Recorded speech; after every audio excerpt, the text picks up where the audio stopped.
makabago. Sa SSS, sigurado ang bukas mo.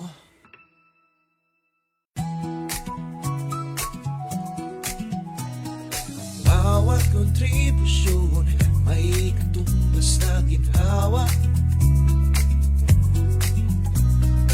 Ang bawat miyembro may serbisyong maasahan.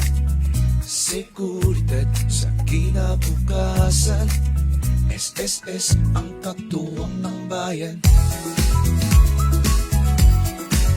Sigurado ang bukas sa bawat benepisyo. Kasama ang SSS. Ang aming serbisyo tapat, totoo at makabago.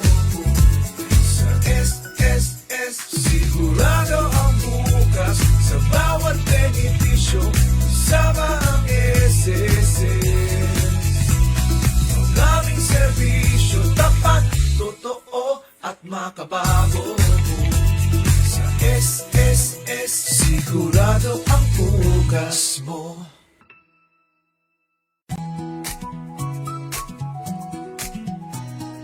Bawat kontribusyon may katumbas na ginhawa.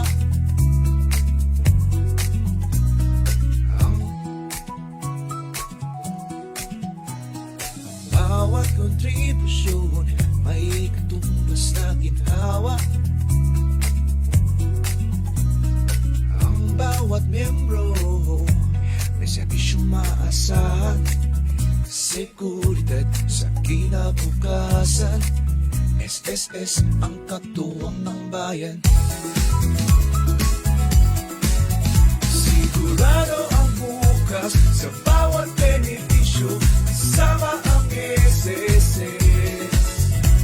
Ang aming serbisyo tapat, totoo at makabago. Sa SSS, sigurado ang bukas sa bawat benepisyo. Kasama ang SSS. Ang aming serbisyo tapat, totoo at makabago. Sa SSS, sigurado ang bukas mo. Miyembro, may serbisyong maasahan. Seguridad sa kinabukasan. Mabuting araw po sa inyong lahat. Ako po si Liza Carabacan. At ako naman po si Vanji Jamitas mula sa Public Affairs and Special Events Division ng SSS. Welcome po dito sa pagbabalik ng ating paboritong programa, ang Usap Tayo. Yan. Hi Liza. Hello Miss Vanji, na-miss kita. Parang halos isang taon din tayong hindi nagbalik tambalan. Oo nga, parang hindi tayo nagkikita, ano?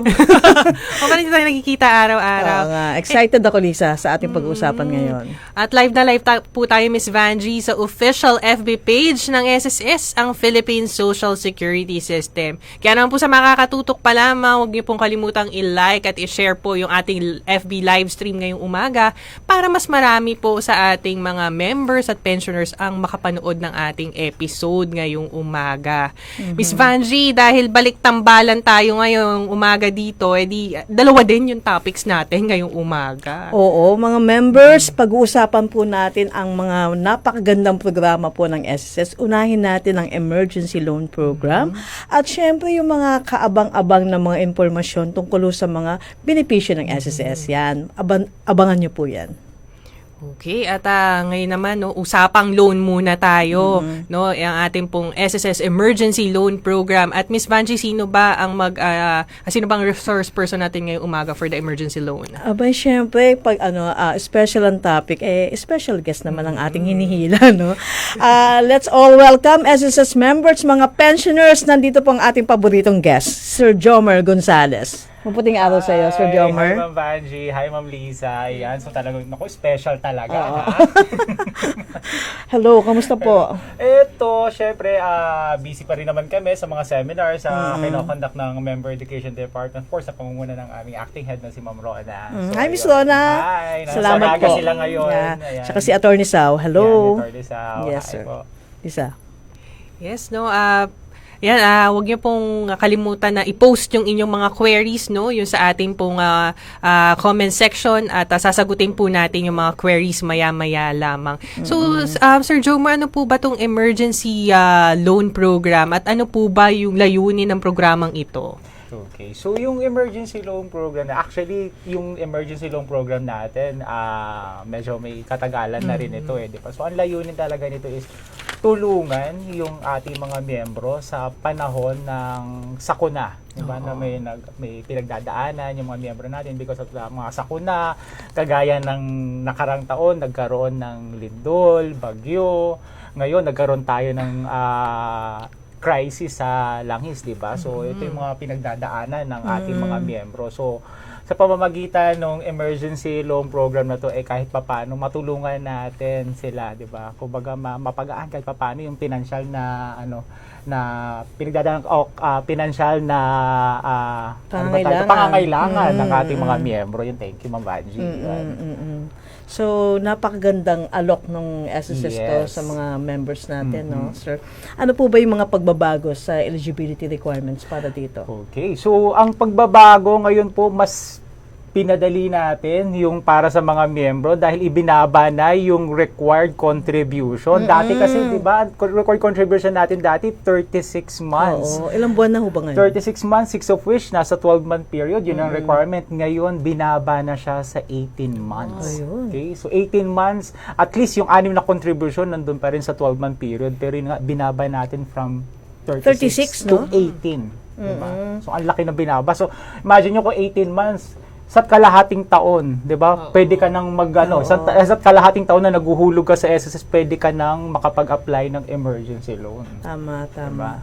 Isa? At least mas marami na yung sa ating mga members ang qualified, no, na mag-avail ng emergency loan once kailanganin nila.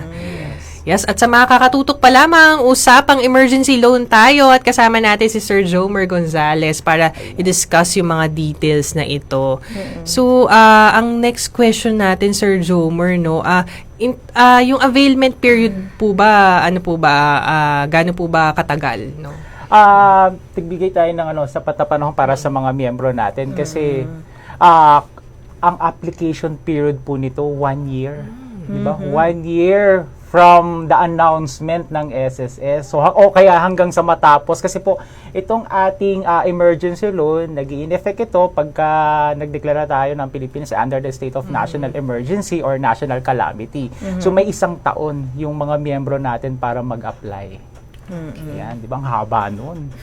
At least maraming chances yung ating mga members na makapag-avail. So, magkano naman, Sir Jomer, yung pwedeng mahiram ng ating mga members? Okay. So, nakabase yan dun sa hulog nila. So, sabi nga natin, at least may 18 months ka qualified ka na. So, to be exact, kung ang hulog ng miyembro ay 18 to 35 contribution, up to 50% ng kanilang average, yung average ng last 12 months contribution nila, kunin natin yung average nun, so 50%, yun ang pwede nilang ma-loan.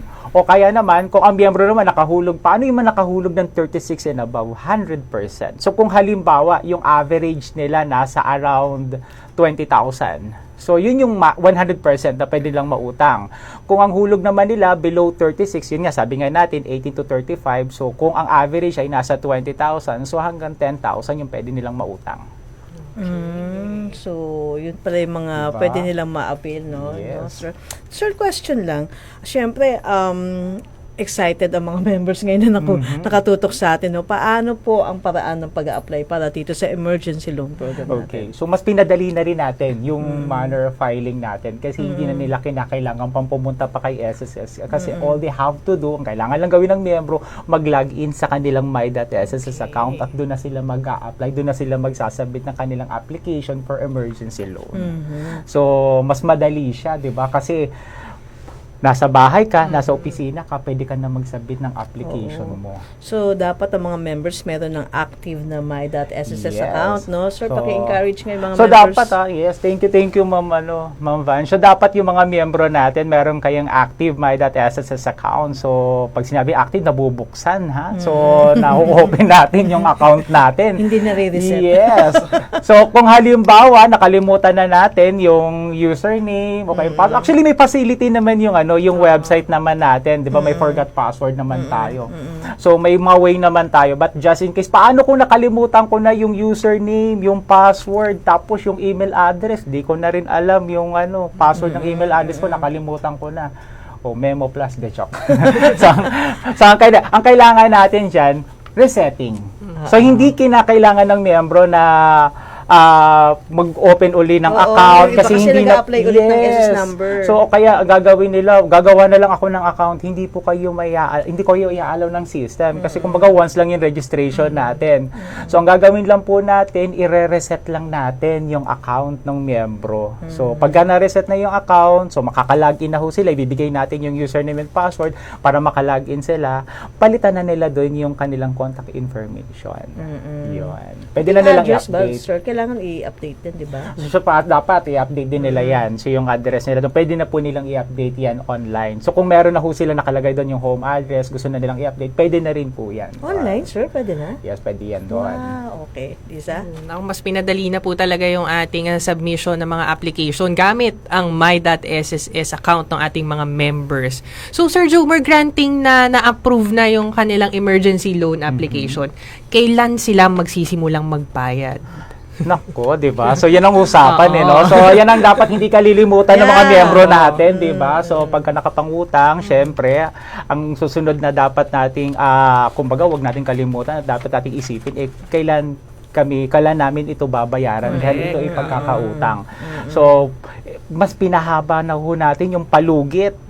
Okay? Mayroon po tayong 6 months moratorium. Okay? So, ang loan po natin, payable po yan for 2 years, so 24 months. Pero nagdagdag pa tayo ng 6 months pa na moratorium, kaya imagine niyo 30 months, di ba? So, yun yung haba ng Ibig sabihin, pagbabayad. sir, pagka-approve, pahinga muna siya ng 6 months? Pahinga muna ng 6 months, bago niya diba? bayaran? Yes. Ang bait naman. ng Baka SSS bait, diba? Imagine mo, baka naubos mo na yung na-loan mo. Dahil dyan sa SSS, Sigurado ang bukas. Yan. So, paano matatanggap naman yung approved emergency loan? yan. So, matatanggap nila yung loan nila sa pamamagitan ng kanilang disbursement account na naka-enroll sa kanilang my.sss or kung meron silang MySSS card, di ba? Meron na tayong MySSS card ngayon. No? Yes. So, kung meron silang MySSS card, doon po nila matatanggap yan. Pero kung wala naman, meron tayong, kung ano po yung naka-enroll na disbursement account, to be exact, from a PesoNet accredited bank,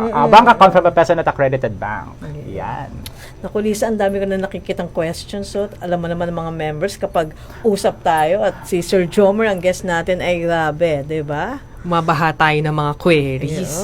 Abangan nyo rin yung isang topic natin ay yung mga SSS benefits. No? Ihanda nyo po yung mga questions. Tulad ni Sheila Sestina, sabi niya, Sir Jomer, Lisa, good morning po ma'am, pwede po ba mag-loan sa emergency loan program ang mga tapos na po ng 10 years maghulog? Nasa 49 years old na daw pa lang po ako ngayon. Okay. Okay. So, Ma'am Sheila, ang requirement lang naman natin, kagaya ng nabanggit, at least may 18 months contribution ka. 6 dyan, nasa 12-month period prior to month of filing. So, kung imagine kung 10 taon na naguhulog si Ma'am Sheila hanggang ngayon, naguhulog pa rin siya, definitely qualified siya. Basta ma-meet lang niya yung qualifying condition pagdating sa contribution. Tapos, ang kailangan lang, ang next step, dapat meron siyang active my.sss account kasi ang manner filing natin doon po sa kanilang my.sss account. Ayun, Lisa, pakihilit nga yan. Oo, pa-shoutout lang kay Miss J.H. Garcia. Wow. Ikaw daw yung hindi ko favorite kilala guest yan, niya. Oh, hindi ko din kilala yan. Johan. Parang alam ko, Joanna Garcia ito. Kaya nga. Sabi niya, ano sabi niya? Siya daw yung yung favorite guest. Ikaw daw yung favorite guest niya. Nako naman, at dahil dyan, may papansit ka, Chuck. Abangan mo pa, Johan, yung mga parating nating guest ngayon. Lisa? Oo. At may next question naman po tayo galing kay Joanne. Ibang Joanne naman Ako, si ibang Madam. Joanne yan, If may existing daw na calamity loan, tapos nag-apply ka ng emergency loan, i-deduct daw po ba yung balance niya sa calamity sa emergency loan niya? So, Ma'am John, magandang tanong din yan, di ba? So, yes po, i-deduct po siya. So, kung yung balance po ninyo doon sa inyong calamity loan, kung qualified po kayo sa emergency, ibabawas po siya. Kung yung magkano po yung existing balance niyo, ibabawas po siya doon sa loan proceeds ninyo. At yun po yung matatanggap ninyo. Okay. Buti na lang nalinaw ni Sir Jomer.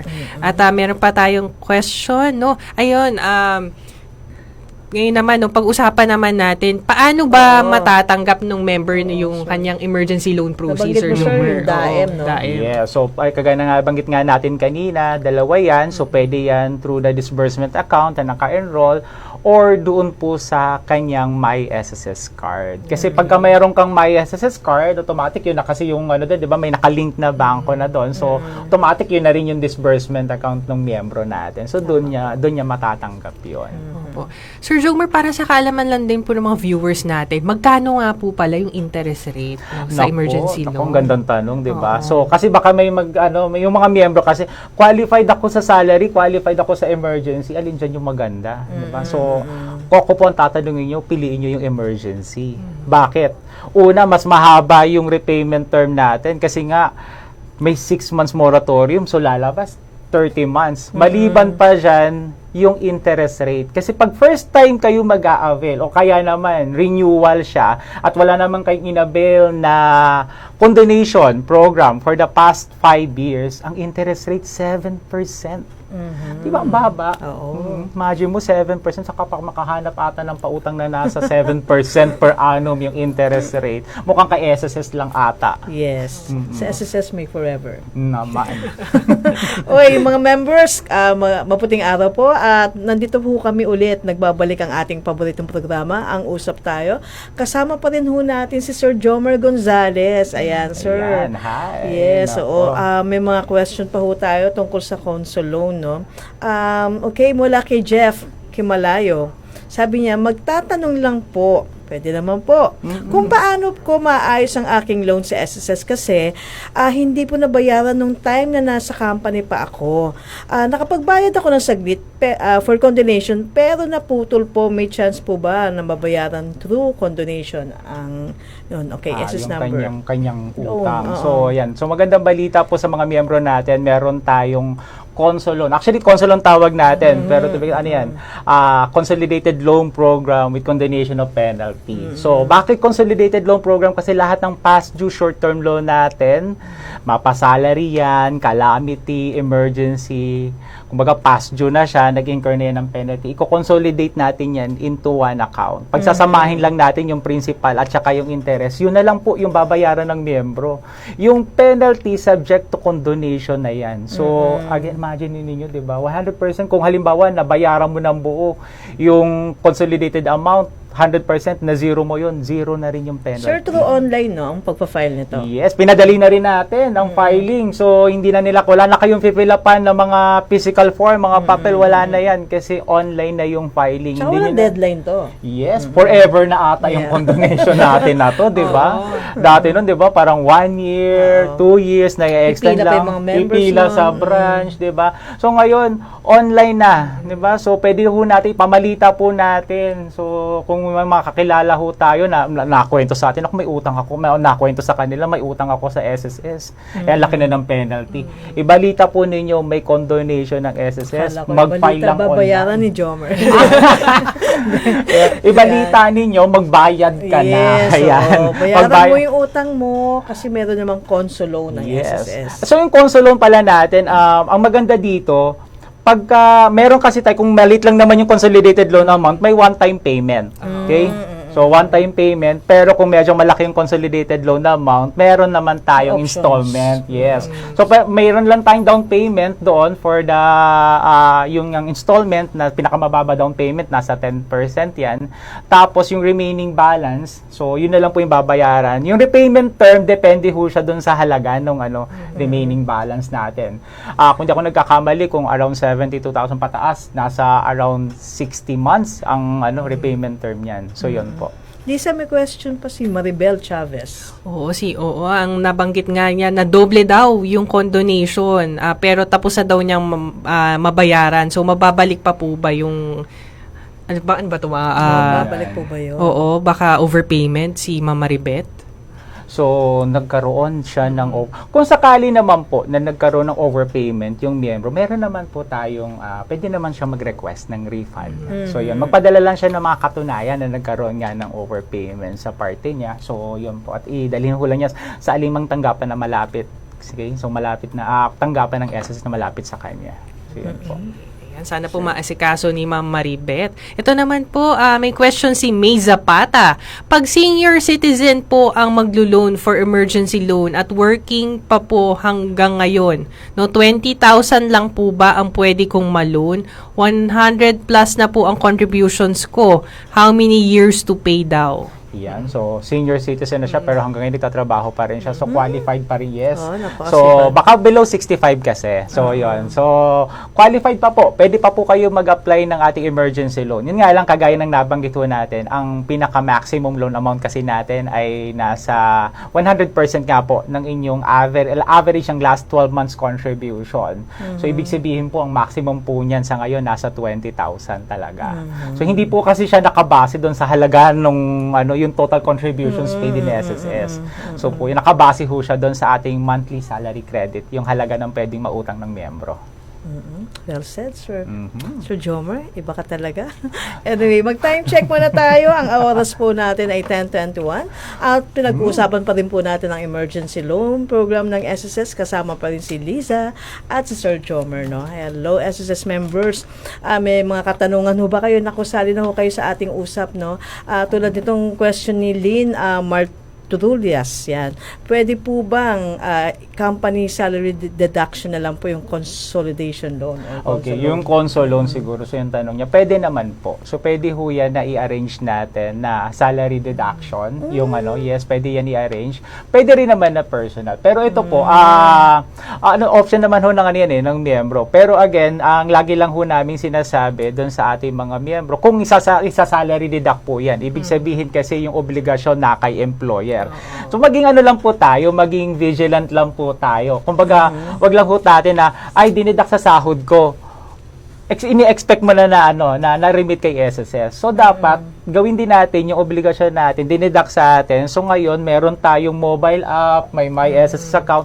Check natin yung dinidak ba na nahulog ba, na post ba. So yun ang laging yes, kasi marami tayo yes, kasi marami rin tayo mga miyembro ngayon na nagkakaroon nga ng mga past due loan, yung mga nagkakaroon ng past due short-term loan kasi pagpunta kay SSS, sabi nila, dinidak sa akin yan nagpapakita ng mga payslip, may deduction. Pero yun nga ang tanong, na-i-deduct, nakarating ba? Na-i-remit ba kay SSS? So, pwede naman po, kagaya ng tanong pwede naman po, monitor lang natin. Kailangan po, meron kayong my.sss account. Yes. Napaka-importante ho nun para from time to time, titrace nyo na monitor nyo yung payment nyo. Ayun. Yes. At saka pinadali na rin natin ngayon kasi may mobile app na tayo. So, yung iba kasing miyembro, walang laptop or walang desktop. Pero, meron na tayong mobile most of app. the time, phone ang Smartphone, hawak mo. yes. Smartphone gamit natin. So, ang kaganda ng mobile app ngayon, pwede mo na siyang i-link dun sa biometrics mo. So, hindi ka na from time to time, lagi ka na lang magkikiin. Kasi kahit ako, yan ang kahinaan ko, yung username and password. Di ba? So, medyo kahinaan ko yan. So, minsan nakakalimutan ko yung password ko. So, ngayon ang kaganda ng mobile, pwede mo na i-link sa biometric ng phone mo. So, di ba, mukha-mukha na lang, ganun-ganun na lang. So, makakalagin na. So, mapomonitor mo na doon. So, hindi mo na kailangan ng laptop, desktop kasi again, smartphone lang pwede na. Oo, kasi tayo naman talaga. Ang realidad kasi tayo, katabi na natin yung mga phone natin, di ba? Yes. So, bago tayo matulog, mag-browse ng mga SOCMEDs, i-access mo yung my.sss account mo, Tama. Silipin mo, naghulog ba yung employer ko? Yung dinidak sa akin na, bigyan mo hindi. ng mga one week, di ba? Dinidak sa'yo. Tingnan mo bago ka matulog. Paggising mo diba? sa umaga, punta mo yung employer mo. O pag nakita mong hindi post. sabi mo, di "Hoy, ba? teka lang, 2 weeks na, di ba? So, yun. So, pwede mo naman itap yung employer mo. Baka naman medyo na-delay lang sa part nila, di ba? So, yun. Pero kung mga 1 month, 2 months, hindi na delayed yan. Di ba? Ay, hindi na.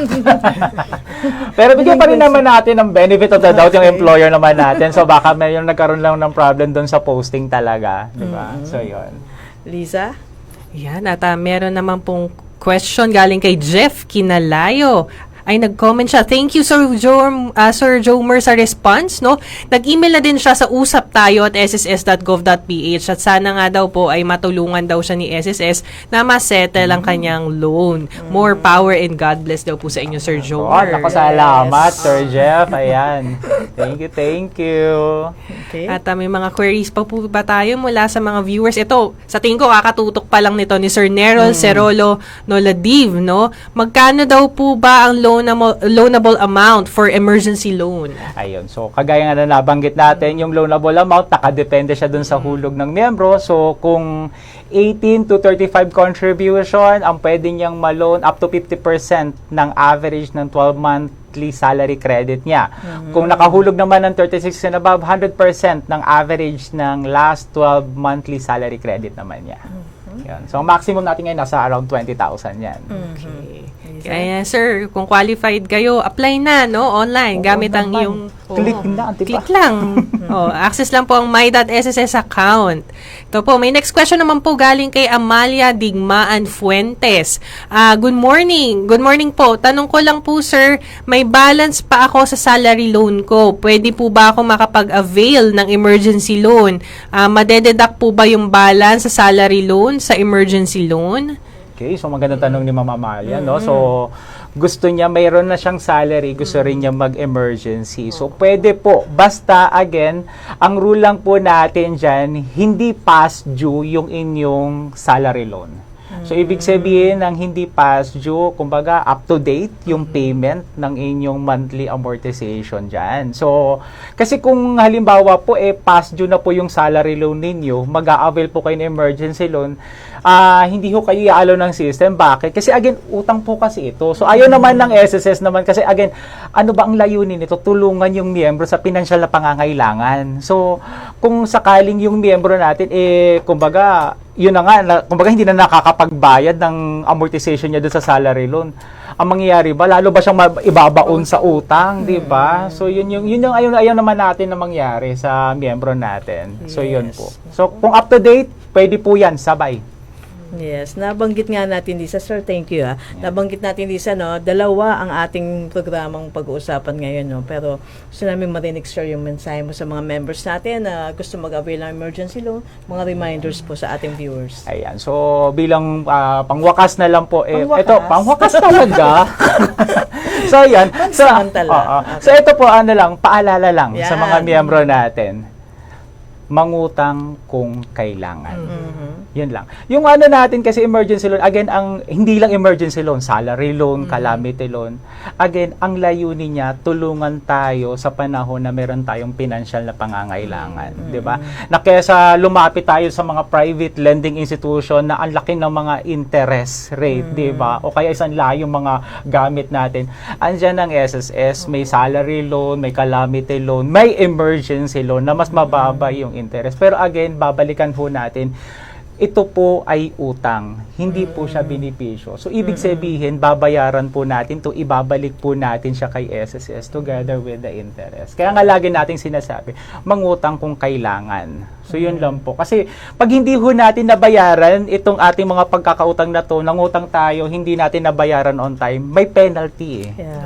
Diba? Na pagdating ng panahon, itong utang na to kasama pati penalty, pag hindi natin nabayaran, maaari itong ibawas dun sa ating benepisyo sa dulo, diba? So, pwedeng nakalimutan mo na yung utang mo, nakalimutan mo na, may salary ka, may emergency loan ka, Pero hindi nag-incur makakalimutan na. ng SS yun. Yes, yun na nga Nakalimot ka, pero hindi po kami nakakalimot. So, yan. So, Thank you, sir. Salamat, Ma'am Vanjie Sir, at Ma'am Lisa. Baka may gusto kong batiin. Ayan, so banabati ko lang po yung makasamahan ko sa Member Education Department. Of course, sa pangunguna ng aming acting head si Ma'am Rona, ang aming Vice President po, si Attorney Sao, ayan. And of course, our Senior Vice President, si Ma'am Joy. Ayan. Hi po. Sir, thank you so much. Ay, maraming salamat, Ma'am Vangie and Ma'am Lisa. Sige po. So, pag may mga invitation, email lang. Maraming salamat po. Lisa? Nako. Thank you so much, Sir Jomer, no? At na-discuss natin yung emergency loan at mga tips, no? Pagdating sa pangungutang, no? Yun nga, mangutang kung kailangan. Ayan. At bago po tayo dumako sa next topic, no? Magkaroon lang po tayo ng brief summary about sa emergency loan program. Please watch this. Maaasahan ninyo ang SSS sa panahon ng kalamidad.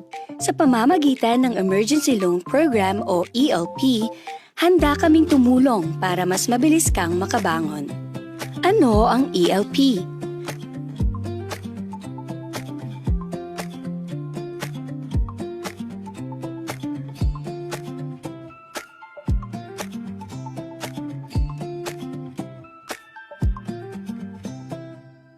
Ano ang availment period?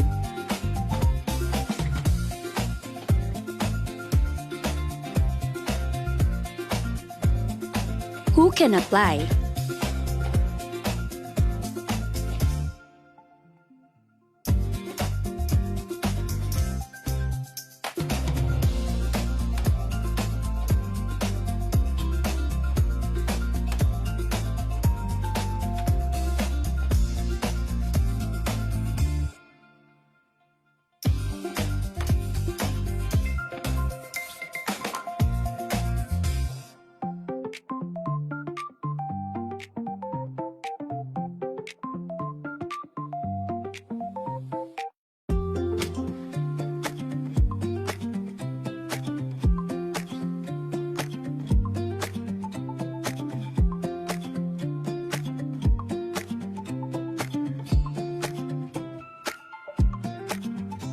Magkano ang loanable amount?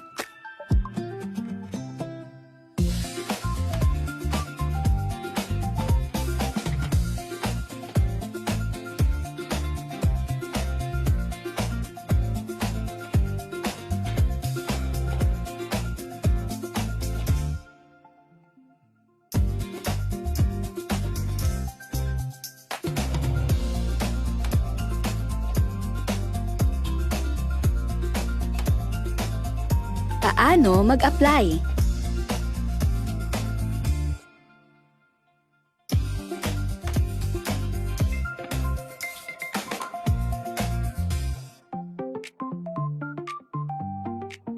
Paano mag-renew ng loan?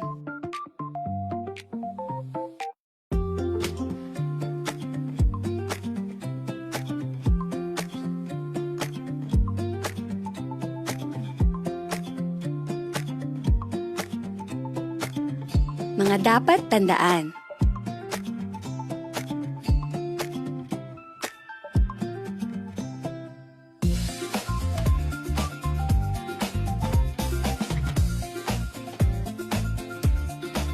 Sa panahon ng kalamidad, ang SSS ay laging handang tumulong.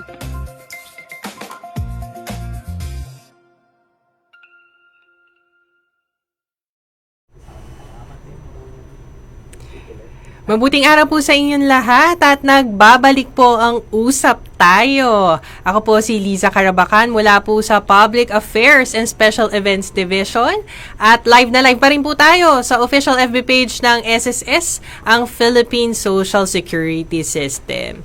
No, para naman po sa ikalawang bahagi ng ating programa ay tatalakayin naman po natin yung iba pa pong benepisyo ng SSS, no, at para i-discuss po yan, no, makakasama po natin ang mga resource persons natin mula sa Sickness, Maternity and Disability Benefits Administration Department na sina Sir Joel Factora at si Sir Paul Emmanuel Somera.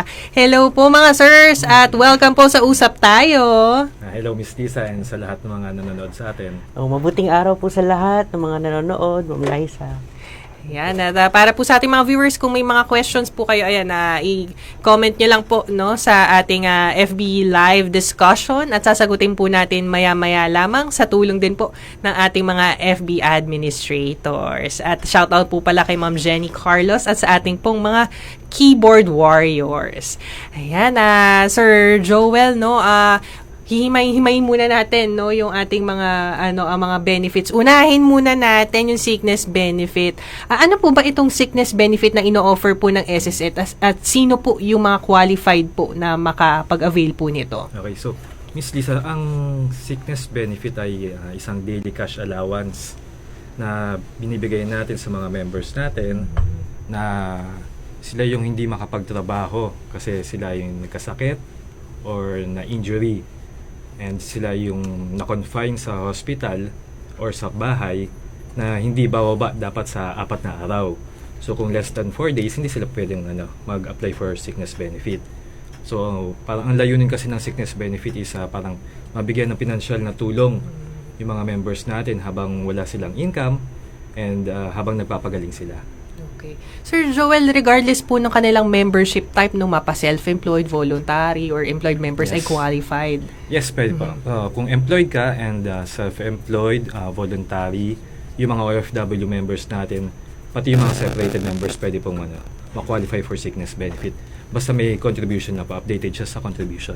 Okay. Ano po ba, sir, yung ating contribution requirement no sa sickness benefit? So for sickness benefit, dapat na meron kang at least 3 months na hulog within the 12-month period bago yung semester ng pagkakasakit mo. Okay, ayan para sa mga viewers natin no, tandaan niyo yung contribution requirement. Sir, kung ano pa po ba yung mga qualifying conditions natin no, maliban po doon sa ating contribution requirement? So kung employed ka, dapat nakapagpaalam ka or nakapag-notify ka sa employer mo. Tapos si employer mo kasi ang magpa-file ng sickness claim sa SSS through online. Ngayon kung sa mga voluntary naman, mga self-employed sa OFW, sila mismo yung magpa-file dun sa my.sss account nila. Okay. Ayun po, para sa mga kakatutok pa lamang, no, sickness benefit po ang usapan natin ngayong umaga at kasama natin si Sir Joel at si Sir Paul, no, para i-discuss po ito. Sir Joel, no, granting po na qualified po yung ating mga members sa sickness benefit. Paano po ba yung proseso ng pag-a-apply? Opo. Kung halimbawa po kung employed member po, paano po yung process? Ayan, kung employed member ka, dapat mag-notify ka sa employer mo within kung home confinement, dapat from the start of confinement. So, pagka hospital naman, at the end of the confinement mo. Ngayon, si employer naman, after makapag-notice sa'yo si employee mo, sila naman ang mag-notify within 5 days kay SSS. Okay. So, pagka mga voluntary naman, diretso, apply sila dun sa, sa my.sss account nila. Okay, ayan. Maganda pala kasi napakadali lang, no? Online na din po yung application. So kahit may sakit ka, nasa bahay ka lang, open ka lang ng laptop mo or mobile phone mo, pwede ka mag-apply. Okay. Ayun po, para sa guidance lang din po, no, sa ating mga members, no. Ano po ba yung mga kailangan nilang i-prepare na supporting documents? Kasi I assume, sir, di ba, i-upload nila yun sa kanilang application? Kailangan mong i-secure or mag-upload ng medical certificate na nakasaad dito yung complete medical diagnosis mo, and nakalagay din dapat dito yung recommended number of sick days mo. And then pwede ka rin mag-upload ng additional documents like yung mga medical abstract mo, yung mga hospital records, yung mga laboratory results, kasi ito yung magiging basis ng doctor ng SSS to evaluate sa pag-approve ng claim mo. Okay, ayan ako. Thank you, Sir Joel, no, para sa kalaman na ating mga viewers, no, kailangan kumpleto din yung supporting documents para smooth din yung evaluation, 'di ba, Sir Yes, Joel, pati yes, yung processing. Okay. So mga ilang araw po kaya aabutin? Depende po ba ito doon sa kung kumpleto ba yung supporting documents? Yes, usually 5 days ang bago ma-approve to hanggang ma-credit na doon sa account mo. Okay. So, importante din pala na yung account mo sa SSS, yung disbursement account mo is active pa, kasi doon natin ipapasok yung benepisyo na makukuha mo. Okay. Thank you sa reminder, Sir Joel. Kaya po yung sa mga viewers po natin, dapat siguraduhin yung updated, no, yung nakarehistrong disbursement account, no, sa inyong my.sss para sure naman po, no, na credited po yung inyong mga benefit proceeds pag naaprubahan na po yung inyong sickness benefit. So, ito po, no, para din po sa illustration, maaari niyo po bang ipaliwanag po ito, Sir Joel? Ay, sige, No, Miss opo. Lisa. So ito yung for example na ito, si member ay nagkasakit or na-injured October 2025 for 20 days. Ngayon, ang semester of contingency niya, kung October siya nagkasakit, is from July to December. So itong semester of contingency na to, isa-exclude natin, hindi natin siya isasama for as basis ng computation. So ang makukuha natin na computation, mag-start tayo ng July 2024 hanggang June 2025. Opo. So, dun sa period na yun, sir, dapat yung merong 3 months na Yes, contribution. may 3 months. So dito tayo kukuha ng at least 3 months na highest contribution. Pero kung may 6 ang kukunin mo na Okay. na highest contribution. Ngayon, pagka kuha mo na kung saan ka kukuha ng computation, mag-a-add ka ngayon, kukunin mo yung 6 na pinakamataas. So, i-add mo ngayon yon. Pag na-add mo ngayon yon, makukuha mo yung average daily salary credit na. So, pag nakuha mo yung average daily salary credit, i-divide mo lang siya by 180 days. Then, multiply mo siya by 90%. Tapos, pag nakuha mo na yung amount na yun, i-multiply mo ulit siya kung ilang number of days na na-approve ng doctor ng SSS para sa claim mo. Okay. So talaga napakahalaga talaga, Sir Joel, ng mga supporting documents kasi yun Yes. din po yung magiging reference nila, no, sa pag-compute po ng benefits na maaari po nilang pati makuha. yung dapat talaga tuloy-tuloy ka maghulog ng contribution para mag-qualify ka. Opo, ayan. Thank you po, Sir Joel, sa mga tips. At next question po, Sir Joel, kasi meron tayong mga incidents na kung saan hindi yung mga employed members natin, hindi sila nakakapag-report on time, no, sa kanila pong mga employer. So ano po yung magiging implication nun kung nag-late reporting sila sa kanilang sickness or injury? Kung hindi sila nakapag-report ng on time, so maaaring ma-reject or ma-deny yung claim nila, depende sa kung ilang days na late siya nag-notify. Okay. Kasi kung ang na-approve lang sa kanya is 5 days, tapos ang late filing niya is 5 days, wala na siya makukuha. Oo. So yun po, para sa ating mga members, kung mag-a-apply kayo, siguraduhin yung makapag-report kayo, no, o on time sa inyong mga employers. Para ulit sa kaalaman ng ating mga members, ilang days po dapat sila makapag-report kung home and hospital confinement? Pag home confinement, dapat from the start ng pagkakasakit. Okay. Pagka hospital naman, from the end, kung kailan ka na discharge sa hospital. Okay, thank you so much po, Sir Joel. No, para po sa mga kakatutok pa lamang, hello po at welcome po sa Usap Tayo, at pinag-uusapan natin ngayon ang sickness benefit at kasama po natin si Sir Joel Factora. So maliban po sa nabanggit ko kanina, Sir Joel, no, yung late po nakapag-report ng sickness or injury, ano po ba yung mga reason kung bakit na-de-deny yung sickness benefit? Ayun, unang-una, kulang yung contribution mo, hindi ka updated. Kasi dapat meron kang at least 3 months nga na hulog within the bago yung semester ng contingency mo. Tapos, posible rin na kulang or mali-mali yung sinubmit mo na medical documents. Kasi yun yung pagbabasihan ng doctor natin to evaluate. And then, pwede rin na hindi rin updated yung members record mo, like yung mga mobile number, yung address, mga email address, kasi importante yun kasi doon tayo magno-notify sa mga email address, mga mobile phone, so dapat updated ka. Tapos yung DAEM niya, yung disbursement account, dapat active siya kasi doon natin ipapasok yung makukuha niyang benepisyo. Okay. Ayan, na isa-isa ni Sir Joel, no, kung ano yung mga kadalasang rason, no, kung bakit na-reject yung sickness benefit application. So, para sa ating mga viewers, no, i-take note nyo po yung mga yon, siguraduhin nyo pong consistent, no, kung ano yung ina-encode nyo dun sa application, dun po sa supporting documents, dapat po yung disbursement account, no, ay active pa, plus the mobile numbers po, yung iba po yung contact details ay dapat updated. Yes po. Ayan, ako, thank you so much po, Sir Joel, no. Para ho doon sa mga interesadong mag-apply po ng sickness benefit, no, mag-apply lang po kayo online. Tama ba, Sir Joel? Yes, ma'am. Pagka employed ka, magno-notify ka lang sa employer mo, Then si employer mo ang mag-a-apply to online. Oo. Pagka voluntary ka, self-employed sa OFW members, ikaw mismo mag-file online dun sa my.sss account nyo po. Okay. Ako, thank you so much po, Sir Joel, no, sa pagpapaliwanag po ng mga impormasyon tungkol sa sickness benefit ng SSS. So, dumako naman tayo kay Sir Paul, no? At pag-usapan naman natin ngayon yung tungkol sa disability benefit. So, ano po bang klaseng benepisyo ito, Sir, at paano po makikinabang yung ating mga members dito? Okay. Mabuting araw po ulit sa lahat naman nakikinig, Ma'am Liza, Sir Joel. So, itong disability benefit, isa din to sa benefit ng SSS na ino-offer sa ating mga miyembro.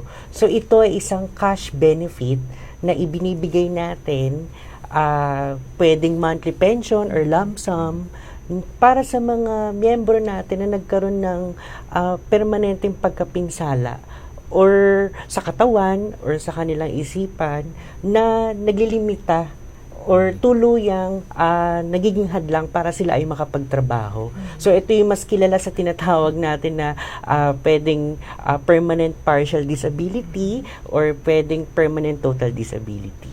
So, yan po. Thank you po, Sir Paul. No, paano naman po matatanggap ng ating mga members yung kanilang benefits? No, may dalawang klase daw po ito, no? Tama po ba, Sir Paul?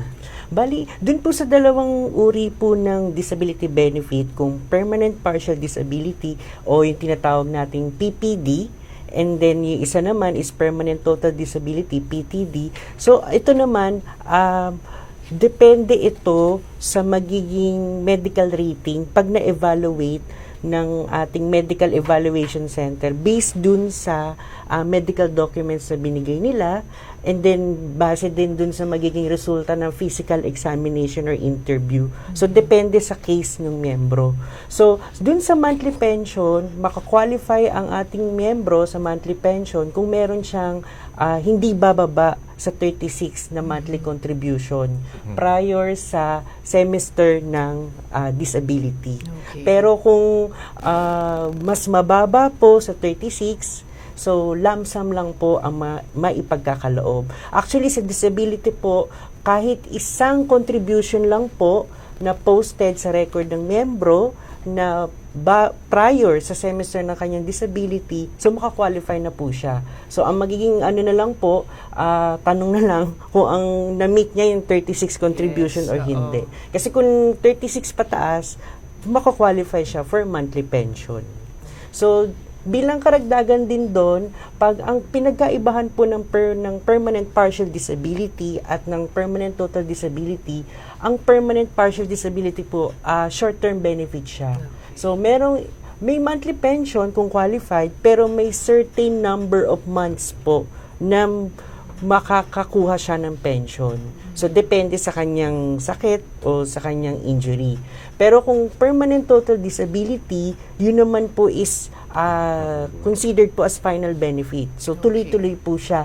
So, lifetime pension po siya. Yun po ang pinagkaibahan ng PPD at PTD. Okay, and thank you po sa clarification, Sir Paul. No? So, yun nga, para sa ating mga viewers, hindi lang sickness benefit ang pwede nyo makuha sa SSS. Meron ding disability benefit ang ino-offer ang SSS sa mga qualified members. So, granting po na qualified po yung ating mga members, no? Ano po ba yung mga requirements na kailangan nilang i-prepare at paano po nila isasubmit yung kanilang disability benefit application? Ito po, dito po sa disability, may iba't iba pong manner po ng pagpa-file o pagsusumite sa SSS. So, pwede po itong through online sa my.sss account ng membro, or pwede rin po ito over the counter sa ating SSS branch offices sa Medical Evaluation Center. So, kapag ka online po, i-access lang po yung kanilang my.sss account. Kailangan po updated ang kanilang contact details. Meron lang po silang i-access po nila doon yung sa benefits. Then, doon po sila sa apply for disability application. So, doon po, may i-encode lang po na details, and then i-upload po. Dalawa po yung major na kailangan po na i-upload ng ating mga membro. Una po yung medical certificate, at saka pa yung supporting medical documents. So, sa medical certificate po, pwede pong issue ng SSS or pwedeng in-issue ng attending physician niya. So, kailangan po at least 6 months po from the date ng issuance para po sa validity ng medical certificate. And then, yung mga supporting medical documents naman po, kailangan certified true copy. So, sa mga miyembro po natin, pwede nyo pong makita yung listahan ng kumpletong requirements sa Circular 2025-009. So, available naman po yun sa website ng SSS. Tapos po, kung ano naman po, magsusumite sila over the counter sa ating branch. So, kailangan po syempre yung disability claim application form. And then po yung i-attach po syempre yung medical certificate plus po yung mga supporting medical documents. Tapos yun po, pag sinubmit na po yun kay SSS, mapa-online man po or over the counter po sa aming branch, ito po ay i-evaluate po ng ating mga medical specialist sa Medical Evaluation Center. So, sila po ang magde-determine kung mako-qualify po sa disability at kung qualified, sila din po ang magsasabi kung anong medical rating, kung magiging partial po ba or total. Okay, nako, thank you po Sir Paul no sa walkthrough no kung paano ba mag-apply no ng disability benefit no at meron po tayong mga questions no. Ayan, kung pagdating po doon sa disability pension no, yung makakatanggap po ba ang anak na nabaldang miyembro ng dependents pension maliban po doon sa monthly disability pension na natatanggap ng member? Ay, opo. So, kung meron pong qualified po na dependents, so, sa ating pong guidelines, maximum po of 5. Basta po kailangan po ang dependent po, minor po, kailangan below 21 years old. Siyempre, hindi siya gainfully employed, hindi pa siya kasal, hindi pa siya nagtatrabaho, so pwede pa siya. So actually dito sa disability, ang kagandahan dito, bukod dun sa basic monthly pension, based dun sa pension formula natin sa SS Law, so makakakuha sila ng additional benefit na 1,000. So actually nag-umpisa yon nung January 2017. Meron din supplemental allowance na 500 pesos. Tapos meron ding 13th month pension. So para po ito sa mga total disability pensioners natin, katumbas na ng isang buwang pension. And then kung partial disability naman, makakatanggap sila ng 13th month pension kung at least 12 months yung duration ng disability nila. So, and then yung dependence pension, yun, makakuha sila kung meron man, so 10% ng basic monthly pension or 250 pesos kung sino mas mataas. So, yun po ang makukuha po ng ating mga disability pensioners. So makikita naman po no sa ating mga viewers, 'di ba? Hindi lang po yung member no, yung nakikinabang po sa benepisyo, pati na rin yung mga dependents nito no na ipapasa din po sa kanila. Ang follow-up question ko, Sir Paul, hanggang kailan sila makakatanggap ng dependents pension?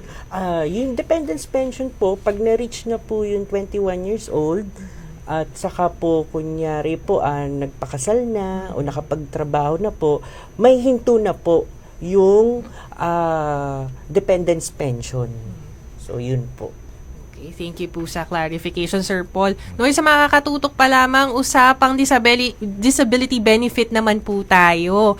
At ang next question ko naman dito, Sir Paul, no, ano po ba yung mga reminders natin sa mga members? Kasi kanina na-discuss nyo po na pwede din po mag-file over the counter. Ano po ba yung mga tips na maibibigay natin sa mga viewers if nag-decide po silang mag-submit na application over the counter? Actually, magandang tanong din po yan. Kasi po, dito po sa online filing natin, pag mga SS claims po ang pwede i-file na disability. Pag mga work-related po, meron po kasi tayo sa EC, sa disability, employees compensation. So, yun po, kailangan po over-the-counter po yun. Okay. And then, may mga cases po na sa over-the-counter pa rin po sa branch, kung meron pong kailangan po i-reprocess sa claim, kunyari po, may hindi po na isama na dependent, or kung kunyari po, yung claim naman po is under portability, or may bilateral agreement, yung mga ganun po, pwede po yun over the counter. So, yun po. So, mga special cases po Opo. talaga, Sir Paul, yung pwede natin i-over the counter po ang Opo. transaction. Okay, thank you po sa clarification. Ito po, meron pa tayong mga pahabol na questions, no? Kasi talaga very interesting din tong disability benefit. So, ano po ba mangyayari, Sir Paul, no, sa monthly pension kung ang total disabled pensioner ay nakapagtrabaho ulit, no? So, kung naging self-employed or galing sa pagkabalda or nabigaw magtungo sa SSS, no, para sa taunang pagsusuri. So, ano po ang mangyayari, Sir Paul? Pagka po ang ating permanent total disability pensioner ay nakapagtrabaho o nakarecover siya sa kanyang sakit, sa disability niya, o kaya naman hindi siya nag-report dun sa tinatawag nating annual confirmation of pensioner. So ano yun, magre-resulta yun sa pag-suspend ng kanyang pension. So, yun ang kinaibahan nitong si PTD kay PPD. Kay partial po, wala pong problema kung if ever nagtrabaho ulit, o kunyari nahulugan ng kontribusyon, hindi po masususpend. Pero kung total disability pensioner, at tapos nakapagtrabaho, nakapaghulog ng kontribusyon, magre-resulta po yun sa suspension ng pension niya. Okay, kasi naman 'di ba kaya tayo nagbibigay ng disability benefit dahil yun yung parang financial support natin sa membro na hindi nakapagtrabaho. At meron po ba tayong mga katanungan sa ating mga view? Ayan. Buena mano po si Sir Willie Arugar. Okay, no, mga katutok pa lamang ni Sir. Ano daw po ba yung mga requirements sa disability pension? So, may 20 years mahigit na daw siya sa company. Nag-resign daw po siya dahil hirap na daw mag-commute. PWD daw kasi siya and gusto daw po niya mag-file ng disability benefit, Sir Paul. Ayun po, gaya po na nabanggit po kanina, dun po sa ating Circular 2025-009, nakalista po doon, depende po sa illness o injury, yung mga requirements po para po sa disability. So, kung over-the-counter po naman ito isusumite, so, syempre, yung application form po ng disability, syempre, yung medical certificate po na kailangan po is na-issue po within 6 months para po yung sa validity, at saka po yung supporting medical documents na depende po sa sakit. Tapos po, kailangan po yun ay certified true copy. So, yun lang naman po yung common po na kailangan isumite sa SSS at iyon naman po i-evaluate ng aming Medical Evaluation Center. Thank you po, Sir Paul. No, para po ma-access yung SSS Circular, bisitahin niyo po yung ating SSS website, www.sss.gov.ph. At speaking of SSS Circular, shout out po kay Miss Myra C. At mukhang na-access na niya yung ating SSS Circular. May clarification siya, Sir Paul.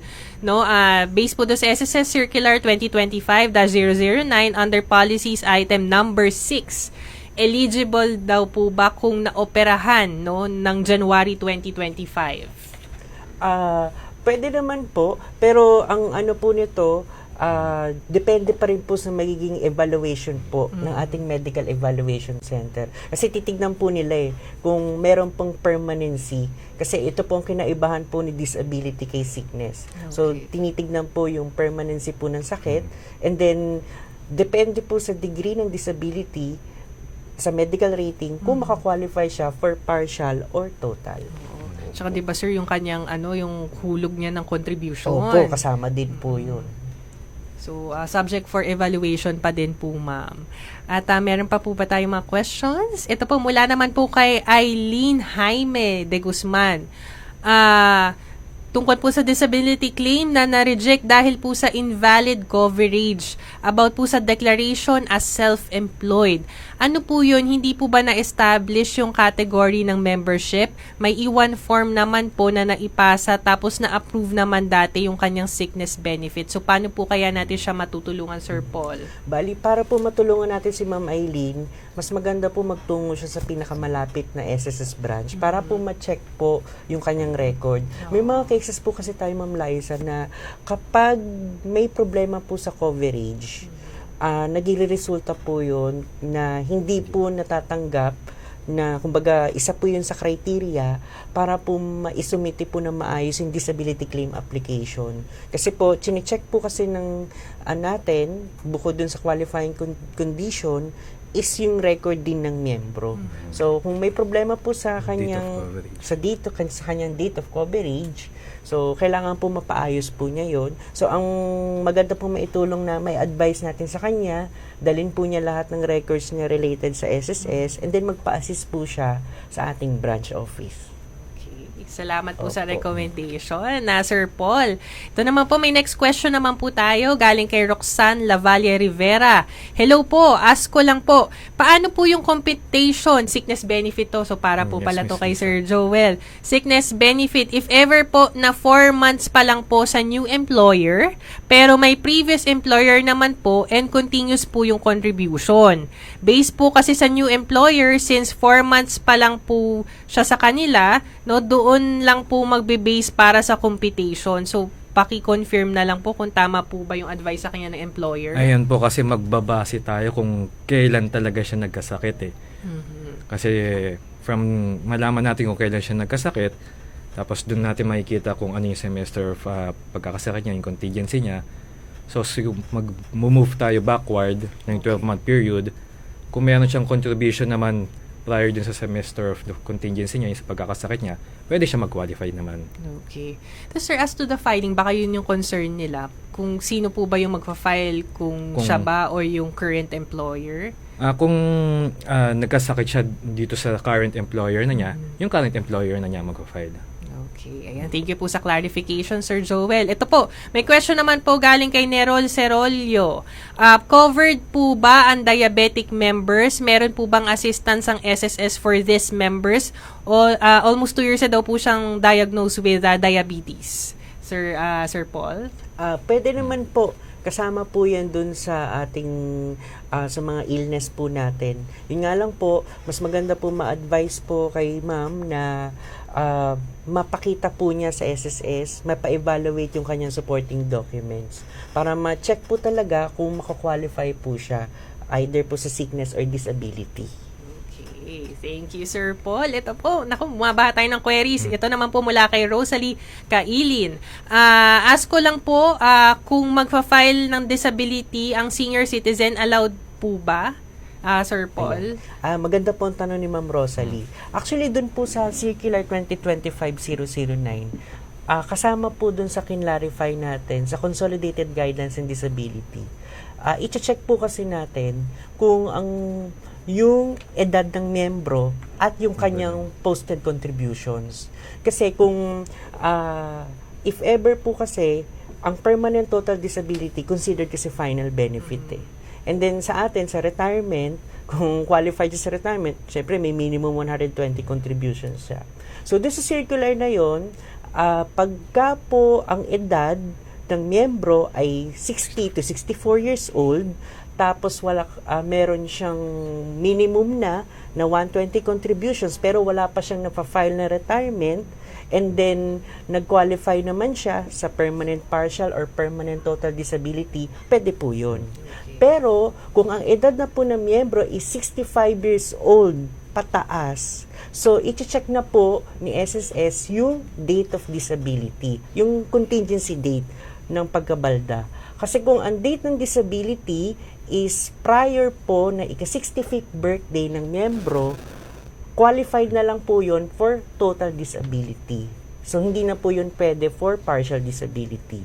Pero, kung ang date ng disability is on or after na ika-65th birthday ng miyembro, hindi na po siya qualified for disability benefit. So, ang i-avail na po niya is retirement benefit. Okay. Kasi tama ba, Sir Paul, dahil 65 yun na po yung age for technical retirement? Tama po. Okay, ayan. Thank you yun po. Thank you sa clarification, Sir Paul. Ito po, may question naman po galing kay Jeffrey Kalimon. Good day po. Naka-4 na beses na daw pong rejected, no? Ano po kaya yung na-reject na application nyo, Sir Jeffrey? Kasi need ng certified true copy. Yung hospital, hindi na daw po di na yata nakapag-provide ng CTC, Sir Paul. So, ano po kaya ang alternative document? Okay, required po ba talaga na certified true copy? Opo, sa disability po, actually sickness disability po, hangga't kailangan po talaga certified true copy po. Based po sa ating mga circulars, so Circular 2022-013 sa sickness, Circular 2025-009 sa disability. So yan po kasi, part po yan na tinitignan din po ni SSS as para din po ma-confirm yung authenticity ng dokumento. May mga pagkakataon po kasi na lalo na po kung final online, hindi po kasi nabanggit ni ma'am kung ano ba to, sickness or disability, may possibility na baka malabo po yung na-upload na document or hindi po ma-evaluate ng SSS kasi po hindi pa po sapat yung in-upload niya na document. So, yun po. At saka, if ever may kailangan ipa-verify, so mas mahalaga po na certified true copy yung document. Po kay Sir Jeffrey, no, pa-advise na lang po yung sa hospital records po na required po talaga ni SSS ang certified true copy. Ayan, ako natapos na po yung ating isang oras ng serbisyo publiko, no. Medyo kinapos na po tayo sa oras, no. Bago po tayo magtapos, no, any final reminders po, no, sa ating mga members, no, kapag mag-a-apply po ng sickness and disability benefit. Let's start with Sir Joel po. Ayun po. So, for sickness, so dapat talaga tuloy-tuloy yung paghuhulog mo ng contribution para mag-qualify ka. And then, yung mga medical records mo, secure mo, kasi yun yung submit mo sa SSS para ma-evaluate ng doctors natin.